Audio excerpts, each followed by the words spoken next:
So, ayan nga, haharap si PRRD kasama ang mabibigat na mga bigating lawyers ng SMNI dahil nga gustong paimbestigahan ang SMNI bakit nagre-release ng fake news, na take down no yung kanilang YouTube channel, yung main YouTube channel, na take down din yung main page nila sa FB, mabuti may mga backups, and mukhang gustong tuluyang mawala sa ere, mawala sa Philippine Airwaves ang TV network ng SMNI pati yung kanilang radio network.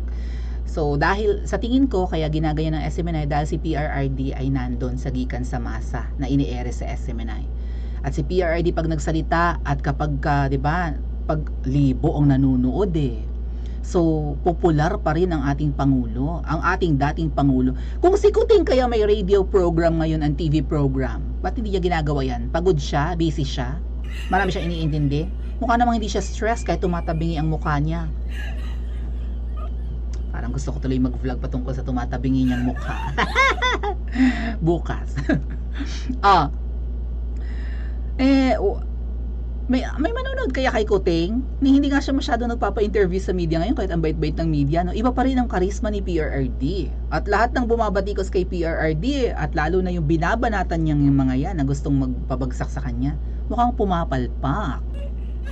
Ngayon, eto po ang mukhang papalpak ng malala at mapapahiya talaga sila sa kanilang pagiging trapo. Ano yan mga ate at kuya? Well photographed. Takal-takal ng bigas, benta-benta ng bigas, 20 na daw ang kilo ng bigas, natupad na raw ang pangarap ni Kuting. Takal pa more. Wow, parang DTI representative lang trabaho na ba yan ng mga mambabatas? Trabaho ba yan ng nagka-craft ng batas? Trabaho ba yan ng Speaker of the House ang magbenta ng bigas na 20? Nangyari po ito sa Cebu City. Kung makikita nyo, 20 pesos per kilo ang bigas. Ngayon mukhang papalpak po ito at mukhang pumalpak na nga. Kasi para tingnan nyo, may mga vloggers, may mga photographers, sipag-sipag, very presidentiable na ba? Pwede na bang maging Pangulo ng Pilipinas yan? Aga naman. Or maybe pwede rin maging senador. Tatakbo daw di uman. Tama. Can you confirm, Speaker Martin, na tatakbo kang senador sa 2025? Mga ano na lang yan a year and a half na lang yan. Mabilis ang 2025 mga ate at kuya. Kalagitnaan ng 2025 election, 2024 na next year, itong pagkatapos ng December. Yan, takal-takal, pogi-pogi, daming fans, daming nagpipicture, nagbi-video, natupad na raw ang 20 pesos na kilo ng bigas. Saan ito nangyari? Sa Cebu City. Ayan Speaker and Cebu Governor Gwen Garcia led the ceremonial?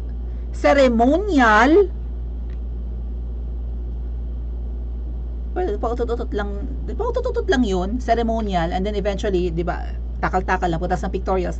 Sa tingin nyo, 1 oras siya magtatakal ng bigas? Baka mga 5 minuto lang yan, pinakamahaba. 1 minute nga lang, after ng pictorials, photoshoot, after ng video, pinakamahaba ng 5 minutong takal, alis na yan. Ceremonial nga And then itutuloy na lang ng Cebu government ang pagbebenta ng 20 pesos na kilo ng bigas. Ito ba yung sinasabi ni Queen Maharlika at kinoment sa comment section natin na na 5 barko ng imported na bigas na dumating na at ito ang pinamimigay? Okay, anyway, namigay na nga po, nagbenta na nga po. Benta pala to, hindi bigay. Dapat binigay na. Di ba namimigay naman sila ng mga kilo-kilong bigas, 5 kilo? Nag-iikot si Tamba, pati si Kuting nag-ikot dati. Di ba? Namigay ng kilo-kilong bigas. Ba't hindi na tinuloy ni Kuting? Kuting, ubos na yung pinamigay niyong bigas nung nakaraan. Kasi band-aid solution kayo temporary ang gusto niyong solusyon Ayaw yung huntingin ang mga smugglers. Saan to? Sugbo Mercado Barato in Talisay City, Cebu, kahapon. Sabi ni Tamba, the groundbreaking initiative signifies a pivotal step towards achieving food security and economic resilience of Diyos ko. Very naman tong PTV? Okay, pag-aari ng gobyerno. So masyadong sip-sip kay Tamba at kay Kuting. Talaga daw malapit nang ma-achieve. Ayun na nga, na-achieve na ang 20 pesos na kilo ng bigas. Bakit si Bulaang? Kailan ang Davao? Kailan ang Maynila magkaka-20, ha? Ang South Luzon, ang North Luzon, ang Central Luzon, ang Kabisayaan, aside from Cebu, ang Iloilo, ang Capiz, ang Bohol, ang Leyte na sakop mo, tamba. Kailan magkaka-20 ng bigas? Oh, ang Mindanao kailan? Ang laki-laki ng Mindanao, marami ring mahihirap diyan. Kailan sila magkaka-20 pesos na bigas? Yung kaduluduluhan ng Pilipinas, yung mga parting apari, Cagayan, Sulu, Tawi-Tawi, kailan magkaka-20 ng bigas yan? So, okay, may 20 pesos na bigas na kahapon. Ayan na nga, binenta na ni ni Boy. Siya ba si Boy Itlog? Yung may hawak na itlog noon sa farmer's market nung nakaraang araw. Oh, saan kukunin ang bigas na kayang ibenta ng 20 pesos? I think NFA rice pala, yun na nakita naman doon sa sa may karatula sa nakasuksok sa bigas, 'di ba? Yung kulay pula na may NFA. 20 pesos. So hanggang kailan 'to? Saan galing yung NFA rice? Saan galing yung stock, yung buffer stock? Binili ba 'to sa farmers ng NFA? Or galing ito sa mga smuggled na kinumpis ka? Or bagong dating ito ng mga smuggled na bigas? Gaano kalaki ang kikitain ng National Food Authority kahit tigpipiso man lang sana per kilo para hindi sila malugi? Ano to, benta ng palugi para lang makapagpapogi ang administrasyong Kuting kasama si Tamba? Ito po yung shinare na post ni SAS. Kasi binalita po, pinapatigil yung pagbebenta ng bigas. Yung 20 kahapon, tigil na agad ngayon. Immediately pinapastop. Bakit? Isang araw lang pala ang 20 na bigas. Akala ko tuloy-tuloy na. Pivotal na raw eh. Towards resilience and economic kinemulatik na sinabi kanina ng pautot-utot. Akala ko simula na ng success, bakit isang araw lang? Ano to, panloloko? Budol na naman? Oh, anong sabi ng balita? Agarang suspension sa pagbebenta ng 20 pesos na kilo ng bigas sa lahat ng lungsod at bayan sa Cebu. Ipinag-utos nung kasama ni Tamba kahapon. Oh, dahil sa paglobo ng listahan ng mahihirap na Cebuanos na pinahihintulutang makabili ng murang bigas. Vote rich po ang Cebu City. Yan yung target ng mga politiko, lalo national politicians, na mapanalunan Cebu. Kailangan maging kaalyado nila yung local politicians, yan gobernadora, congressmen, mga kung sino-sino pa, mayors. Kapag vote rich, pag naipanalo mo yun, malaking bagay. Kumbaga tinatarget ng mga national politicians katulad ng mga vice president candidates, presidente, senador, ganon, party list maybe. So kailangan mapanalunan nila ang Cebu kasi malaking bagay, no? Posible ang kanilang pagkapanalo sa eleksyon kapag nakuha nila ang suporta ni Gwen Garcia dahil vote rich ang Cebu. Ang downside lang po ng maraming botante ang isang probinsya or isang lugar, ay ibig sabihin marami silang mahihirap na mamamayan. Bakit kayo vote rich? Di malaki ang populasyon nyo. At bakit malaki ang populasyon nyo? Wala bang family planning dyan? At ang mga botante bang yan, hindi lang botante kundi yung mga mamamayan dyan, maganda ba ang kanilang trabaho? May mga opportunities ba sa kanila? Ay mahirap ang Cebu. Well, mayaman daw ang Cebu dahil nga maganda ang ekonomiya, may mga malaki ang collections ng buwis. Yung iba, kung hindi kayang pumunta ng Maynila, sa Cebu maghahanap ng kapalaran. Mga galing sa mahihirap na parts ng Visayas at pati Mindanao. Doon ang puntahan dahil nakikipag-rival ang Cebu sa Maynila. Kung walang opportunity sa Maynila, ay kahit nga meron, mas gusto ng ibang Pilipino pumunta ng Cebu. Mas gusto nila yung, marami daw taxi sa Cebu. Taxi na lang. Maunlad naman daw ang Cebu. Marami nagpupuntahan dyan. Ang tanong, nakakahanap ng magandang trabaho. For sure, yung iba, walang choice. Baka mamaya vendor na lang. Or tanggapin na lang kahit kahit na trabahong maliit ang sweldo. So maraming mahirap sa Cebu. Yun na nga, vote rich ka nga. Ganon din yun, 'di ba? Medyo vis-a-vis rin sa karamihan ng mahihirap, kaya ka vote rich. At hindi nila kinaya ang listahan, lumobo na nga daw, listahan ng mga gustong bumili ng 20 pesos na bigas. So, ibig nyong sabihin, ano sabi ni Sas dito? Naku, Ma'am Shi Gwendolyn, wala ba kayong economist sa Cebu? Fire him or her at di niya na-foresee bago i-implement ang policy na magbenta ng 20 pesos na kilo ng bigas.